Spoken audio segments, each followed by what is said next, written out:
La palabra de hoy día es un poco atípica, por decir algo. Quiero contextualizar lo que voy a predicar en la historia y luego contemporizar a lo que sucede hoy día. Dios se propuso en su corazón, en su voluntad soberana, escoger un pueblo. Y ese es el pueblo hebreo. Este pueblo, después de un tiempo, ustedes conocen la historia, estuvo en Egipto cautivo, esclavizado. Luego sale de Egipto por la mano de Moisés. Están viendo la serie, están viendo la película ustedes, así que ¿para qué profundizar en aquello? Y cuando salen y van en el desierto de ese pueblo, Dios hace una nación, porque les da un territorio y les da una ley, le da una constitución. Y por esa situación estamos frente a un pueblo, frente a una nación con un gobierno teocrático, en que el gobierno lo ejerce directamente Dios a través de los profetas, a través de los sacerdotes y de los gobernantes que Él pone. Y si avanzamos en la historia, pasamos del Éxodo y llegamos en la Biblia a ver los libros de los jueces, cuando ya están instalados en la tierra prometida. Y en los jueces hay una forma de gobierno. Si ustedes quieren resumir ese libro, en que aparece un juez y libera de opresión al pueblo de Israel, y el pueblo empieza a caminar bien un tiempo y vuelve otra vez a caer, este pueblo clama a Dios, Dios le pone un juez bueno y caminan un tiempo bien y se produce un círculo vicioso. Dios está gobernando a este pueblo, pero este pueblo dice, nosotros no queremos ser distintos, queremos ser como el resto de los pueblos y queremos tener un rey. Y el profeta Samuel se duele, se molesta, y Dios le dice, Samuel, no te preocupes, no te han desechado a ti, me están desechando a mí. Y si ustedes quieren un rey, les voy a poner un rey, pero aténganse a las consecuencias. Van a tener que entregar a sus hijas para trabajar en el palacio, van a tener que diezmarle al rey, van a tener que poner a sus hijos para que vayan a la guerra, van a tener que pagar un precio si ustedes quieren aquello. Y pone rey, Saúl, David, y este pueblo sigue rebelde, tan rebelde que el reino se divide. Continúan en su rebeldía y este pueblo es llevado cautivo. Los asirios por un lado, los babilonios por el otro lado. Y allí tenemos un pueblo desterrado, un pueblo oprimido, pero siempre está la mano de Dios. Y aún en el destierro, aún estando en Babilonia, cautivo, Dios levanta profeta. Y uno de esos profetas es Ezequiel. Ezequiel es un sacerdote de Judá, pero es comisionado a profetizar en el pueblo de Israel, o en el reino de Israel. El reino está dividido, está Judá, está Israel. Y aunque él lo sacan de Judá, de Jerusalén, y llega a Babilonia, y allí él tiene una visión realmente extraordinaria, sobrenatural. Y ve las ruedas, y ve las bestias, y ve las ruedas llenas de ojos. Una visión fabulosa, y que ustedes lo ven en el libro de Ezequiel, capítulo 1, completo. Así que les invito a que abran sus Biblias en el libro de Ezequiel, capítulo 2. Y vamos a leer pausadamente para ir entendiendo lo que la palabra de Dios nos quiere decir. Este es el contexto histórico, cómo se llegó a esta situación. Ezequiel tiene esta visión y en el capítulo 2, al final del capítulo 28 del capítulo 1 dice: esta fue la visión de la semejanza de la gloria de Jehová, y cuando yo la vi, me postré sobre mi rostro y oí la voz de uno que hablaba. Y me dijo: hijo de hombre, ponte sobre tus pies y hablaré contigo. Y luego me habló, entró el Espíritu en mí y me afirmó sobre mis pies, y oí al que me hablaba. Y me dijo: hijo de hombre, yo te envío a los hijos de Israel, a gente rebelde que se rebelaron contra mí. Ellos y sus padres se han rebelado contra mí hasta este mismo día. Yo pues te envío a hijos de duro rostro y de empedernido corazón, y le dirás así: así ha dicho Jehová el Señor.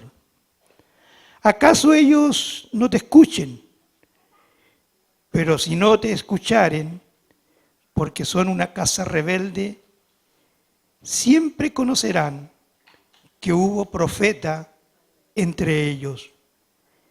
Y tú, hijo de hombre, no les temas, ni tengas miedos de sus palabras, aunque te hallas entre zarzas y espinos y moras con escorpiones. No tengas miedos de sus palabras, ni temas delante de ellos, porque son casa rebelde. Les hablarás, pues, mi palabra, escuchen o dejen de escuchar, porque son muy rebeldes. Mas tú, hijo de hombre, oye lo que yo te hablo. No seas rebelde como la casa rebelde. Abre tu boca y come lo que yo te doy. Y miré, y he aquí una mano extendida hacia mí, y en ella había un rollo de libro. Y lo extendió delante de mí, y estaba escrito por delante y por detrás, y había escrita en él endechas, lamentaciones y ayes. Y me dijo: hijo de hombre, come lo que hayas, come este rollo y ve y habla a la casa de Israel. Y abrí mi boca y me hizo comer aquel rollo. y me dijo: hijo de hombre, alimenta tu vientre y llena tus entrañas de este rollo que yo te doy. Y lo comí y fue a mi boca dulce como miel. Esta es la palabra del Señor. Encontramos a un pueblo cautivo, producto de su rebeldía, pero aún siguen rebeldes. Es la palabra que más se repite. Rebelde. Y Dios levanta a este profeta, a este sacerdote que en función de profeta, y lo manda a hablar con este pueblo. Y le advierte que aunque él hable, la rebeldía va a seguir.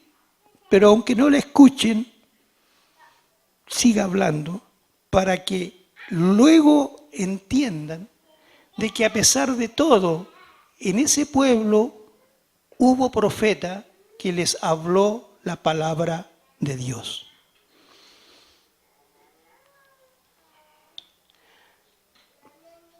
Esta es la historia. Ahora permítanme, queridos hermanos, esto contemporizarlo hoy.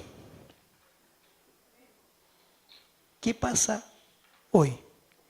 Y además, permítanme ir parafraseando el texto que hemos leído. Acordémonos que este profeta es un sacerdote. Y la palabra nos dice que la iglesia, que el pueblo de Dios, es un reino de sacerdotes. Primera conclusión: cada uno de los que estamos acá es un sacerdote. Y como sacerdotes tenemos una misión, que es ministrar. Y ministrar es servir. ¿Y a quién servimos? Al Dios Todopoderoso. Pero a Dios le servimos hacia arriba. Pero tenemos gente al lado. Tenemos un pueblo al lado. Tenemos vecinos. Tenemos una ciudad. Tenemos un país en el cual también debemos servir. Parte este capítulo usando un término que es reiterativo. Cada vez que Dios le habla a Ezequiel, no le dice profeta, no le dice sacerdote, simplemente le dice hijo de hombre. Había tenido una visión extraordinaria, maravillosa, celestial, sobrenatural. Había visto la semejanza de la gloria de Dios, pero el Señor le baja los humos de inmediato. A pesar de todo lo que tú has visto, eres un hijo de hombre. Y ese término, ¿a quién se le atribuye en el nuevo pacto? A Jesús. Jesús se dice a sí mismo y le llaman hijo de hombre, porque se ha despojado de su condición divina y está actuando como un hombre natural. Y luego que es tratado como hijo de hombre, como un hombre normal, y este había caído ante la gloria de Dios, dice que al momento de hablarle entró el Espíritu y me afirmó sobre mis pies. Querido, cualquier cosa que tú quieras hacer en el reino, en tu vida, solamente te va a funcionar bien en la medida en que seas afirmado, fortalecido por el Espíritu Santo. No hay otra forma. El Espíritu Santo es el único que puede fortalecer a los siervos de Dios. No hay otra fuerza, no hay capacidad mental, no hay meditación trascendental. No, Espíritu Santo. Punto. Y me dijo, hijo de hombre, yo te envío. Volvamos al nuevo pacto.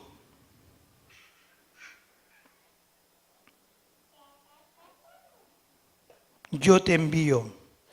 Juan 20:21 dice, como el Padre a mí me envió, yo los envío, y les sopló y recibieron el Espíritu Santo. Y aquí estamos en los inicios de la iglesia de Jesucristo. La iglesia es enviada, como este hijo de hombre, este profeta es enviado. El profeta es enviado a Israel, a una nación. La iglesia de Antofagasta, Centro Cristiano Restauración, también es enviada. También somos enviados como iglesia, pero ya no a Israel, no a la nación de Israel. Hoy día somos enviados a una nación que se llama Chile.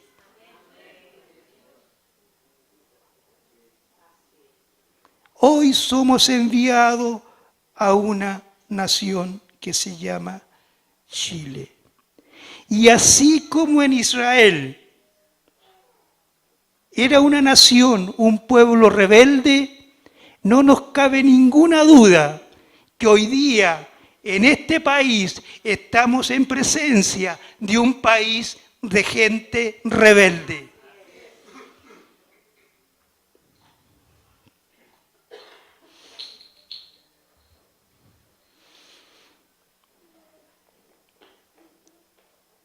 Que se rebelaron contra mí, dice el Señor. Ellos y sus padres se han rebelado contra mí hasta este mismo día. Sigamos parafraseando.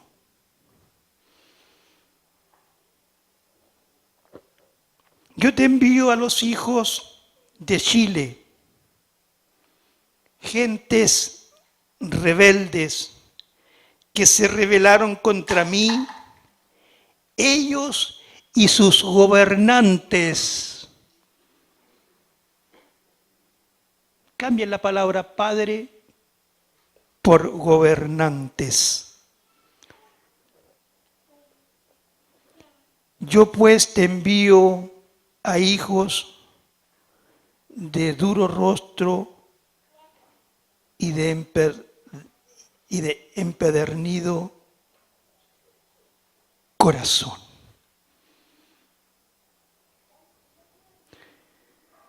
¿Ustedes creen que este país no tiene cara de palo? Duro rostro, corazón empedernido, cara y corazón de piedra.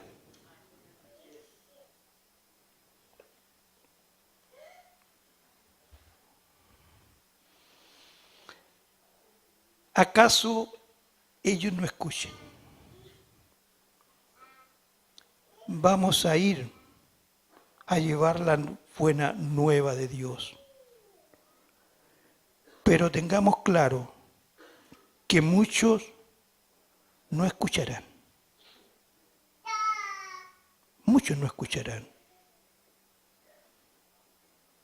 Porque son casa rebelde, porque son corazones endurecidos. Pero tenemos una responsabilidad. Aunque no escuchen, tenemos que declarar las verdades de Dios para que después no haya excusa de que no hubo profeta en este pueblo.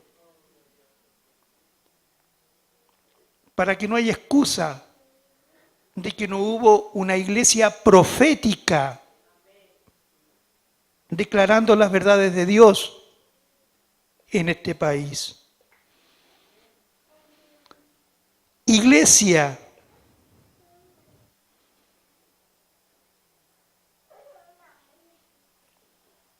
no temas.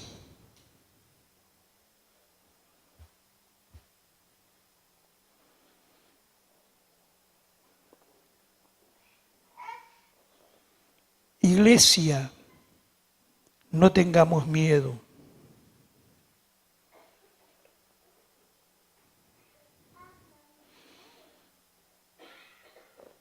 Cuando estemos predicando, cuando la iglesia está en una voz profética, se va a mover entre zarzas, se va a mover entre espinos, se va a mover en un ambiente poco agradable.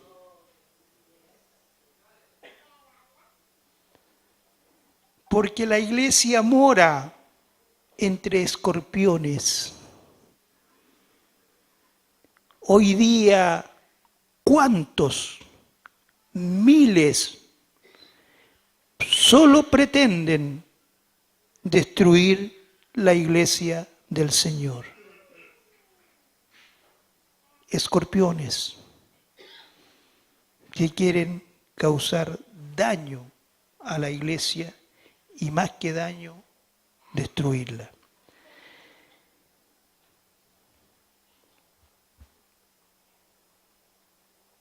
La iglesia en Chile ya está siendo perseguida. No me vengan con cuentos añejos. Este país, al igual que Israel, en sus comienzos tuvo un fundamento cristiano. Aunque hayan sido los masones los que impulsaron la primera junta de gobierno y todo lo que celebramos el mes pasado. Pero en sus inicios hubieron bastiones, fortalezas cristianas que impulsaron a este país. Y todo eso, la historia oficial de Chile lo ignora. Yo no sé si alguna vez en la escuela, en algún libro de historia, hablaron de los propulsores cristianos de la independencia de Chile. Nunca. Nos pusieron a la Virgencita. Entonces estamos en medio de un ambiente hostil.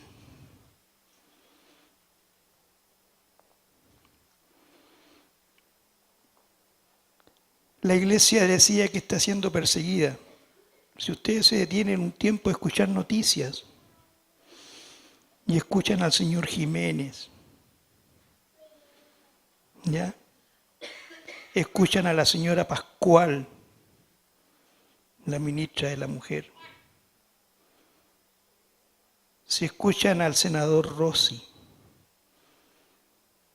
si escuchan a médicos que son parlamentarios, sí, la iglesia está siendo perseguida y con toda la intención de ser destruida.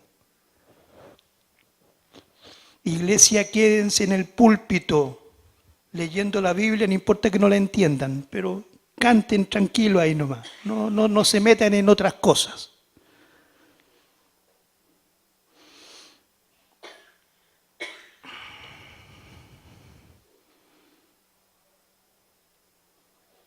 Siete, les hablarás mis palabras. Escuchen o dejen de escuchar porque son muy rebeldes. No podemos, la iglesia, ir a hablar cualquier cosa. El Señor se defiende solo y se defiende con su palabra. Lo que tenemos que hablar es la palabra de Dios. No podemos hablar otra cosa.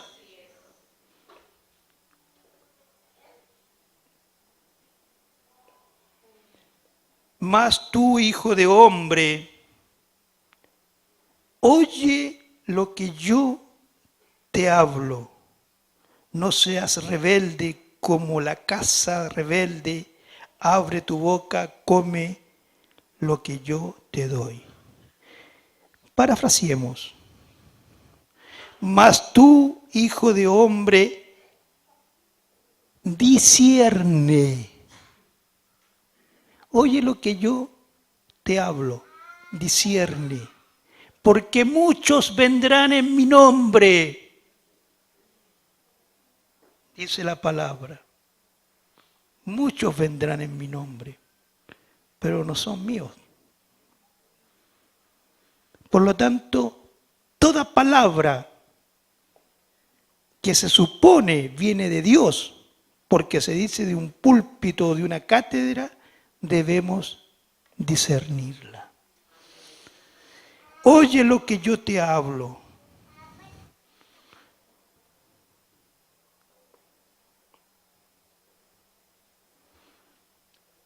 No seas rebelde, abre tu boca y come lo que yo te doy.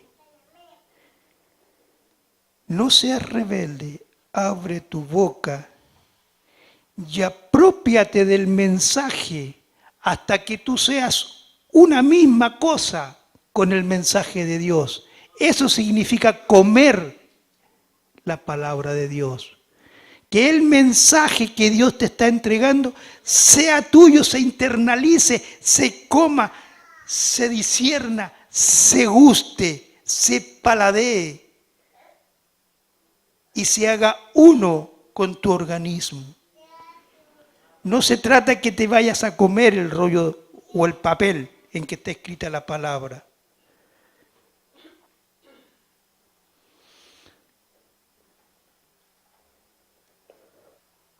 Y miré, y aquí una mano extendida hacia mí, y en ella había un rollo de libro. Los rollos en que están, de lo que estamos hablando acá, medían más o menos 10 metros. Si los extendían eran y estaban escritos por un lado. Pero este rollo estaba escrito por los dos lados.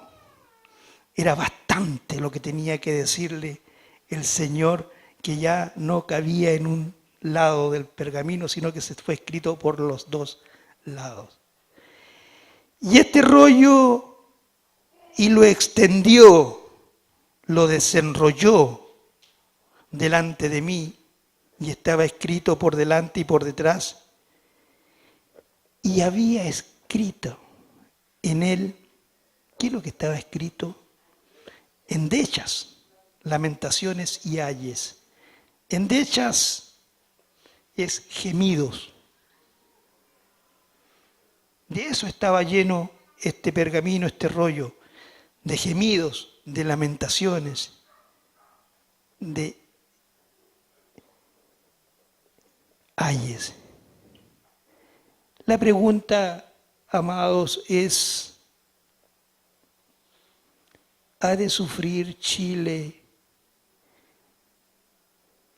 estas lamentaciones, estos gemidos y estos ayes? ¿Es necesario que Chile pase esto? Es la pregunta. Y me dijo, hijo de hombre, come lo que hayas. Come este rollo y ve y habla a la casa de Israel. Y abrí mi boca y me hizo comer aquel rollo y me dijo, hijo de hombre, alimenta tu vientre y llena tus entrañas de este rollo que yo te doy. Y comí. Y fue en mi boca como miel. Dice un salmo que los preceptos de Dios, los mandatos de Dios son dulces como la miel. Apocalipsis nos da este mismo retrato. Le dice al profeta Juan, come de este rollo. Y fue dulce a su paladar, pero cuando entró en su vientre sintió el amargo. La palabra de Dios es dulce, pero cuando la internalizamos y queremos vivir el Evangelio de Dios, vemos que no es tan fácil. Nos han querido entregar un Evangelio solamente de dulce, en que todo es fácil, en que todo es miel sobre hojuelas, donde no hay dificultades, donde todo es prosperidad. Pero cuando llega al vientre, cuando tú internalizas la palabra de Dios, hay cierto amargor también. No es solamente dulce. Pero volvamos al tema que nos convoca. Hemos presentado el cuadro de Israel con el profeta. Hemos presentado la situación de Chile hoy día con un profeta en medio de este país. Y ese profeta se llama Iglesia de Jesucristo. En Antofagasta se llama Centro Cristiano Restauración. Y tenemos un mandato. Dios nos ha enviado a este pueblo rebelde a decir la verdad de Dios. Y ahora, tal vez esto no le guste a algunos, pero hay que decirlo. Estamos en un periodo de la historia de Chile,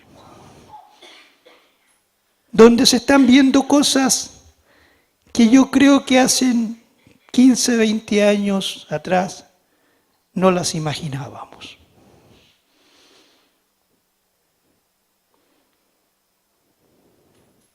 ¿Las empiezan a nombrar ustedes? Las empiezo a nombrar yo.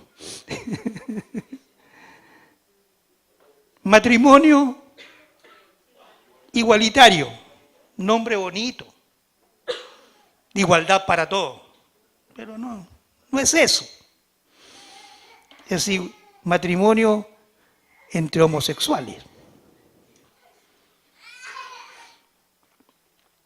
Libertad para la mujer para disponer de su cuerpo. Bonito, libertad.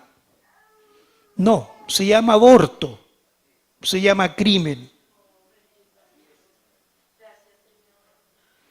Y saben ustedes que los que promueven esas cosas, que están en contra de Dios, hoy día nosotros lo tenemos en el Parlamento, lo tenemos en los ministerios, los tenemos en las municipalidades, izando banderas del orgullo gay. Ustedes saben que hay alcaldes y eso me consta, que han ido a las iglesias durante sus candidaturas a ser hermanito, hermanito, y cuando han sido electos han izado la bandera del orgullo gay en el frontis de la municipalidad. Y no hay que ir muy lejos, hay que ir 200 kilómetros hacia arriba y lo podemos ver en Calama.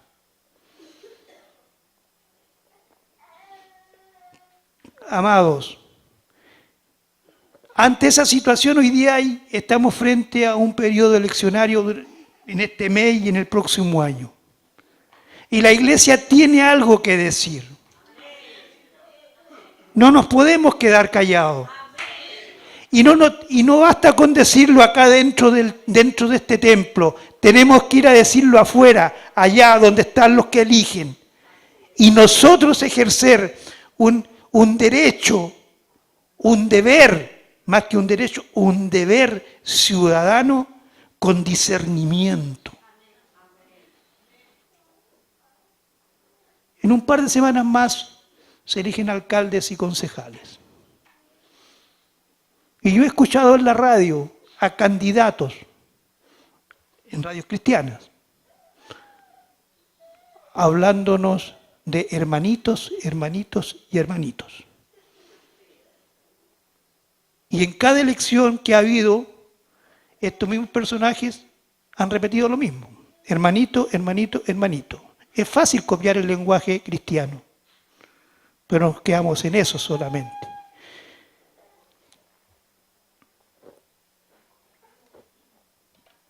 ¿Qué vamos a hacer el 23 de octubre, por ahí, no sé, pero por ahí es la cosa? O el 13, ¿no? ¿Qué vamos a hacer? ¿Qué van a hacer los militantes del partido de Dios? ¿Nos vamos a quedar en la casa porque esa cosa de la política es cosa inmunda, cosa corrupta, y dejamos que sigan gobernando los mismos que nos han llevado a esta situación en que estamos? ¿O nos vamos a parar y decir, basta? Vamos a decir, basta, ahora nos toca a nosotros levantar la voz y decir cuál es la verdad de Dios, cuál es la voluntad de Dios, qué es lo que quiere Dios para esta patria.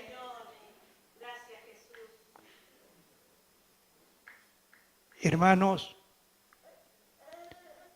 yo podría dar nombres de candidatos.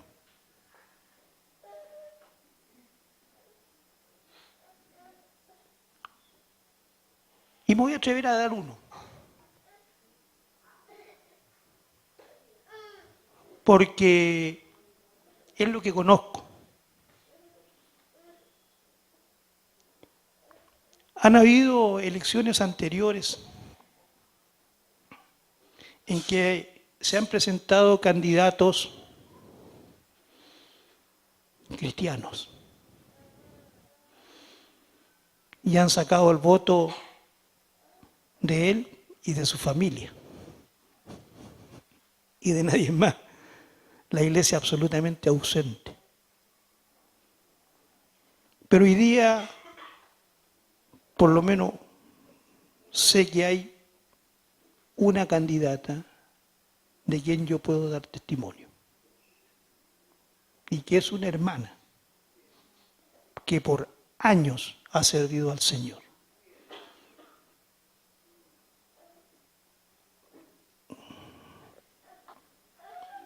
Es tal vez lo que voy a decir no le va a gustar a algunos. Y antes de decirlo, les quiero decir algo para que logren entender, queridos, lo que yo quiero transmitir. Yo antes de ser cristiano fui político. Y además fui ateo. Y de alguna forma fui un persecutor de la iglesia. Así es que cuando voy a decir esto, yo y lo digo con temor, con reverencia. Todo lo que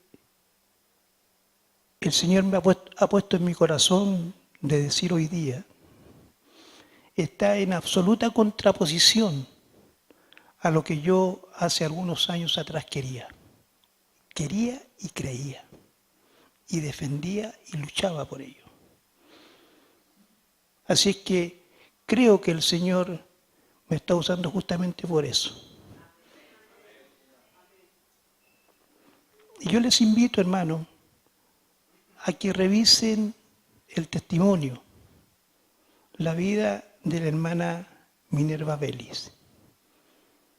No les digo que voten por ella, les invito a que revisen su testimonio de vida y decidan entre uno que se dice ser y uno que ha dado testimonio de aquello. Y esto es para este mes. Veamos qué viene el próximo año. Hay elecciones parlamentarias y elecciones presidenciales. La Iglesia tiene que estar alerta. No podemos seguir dejando que el agua pase. Tenemos que poner las desviaciones, tenemos que poner los tranques y dejar que el agua fluya por donde el Señor quiere que fluya.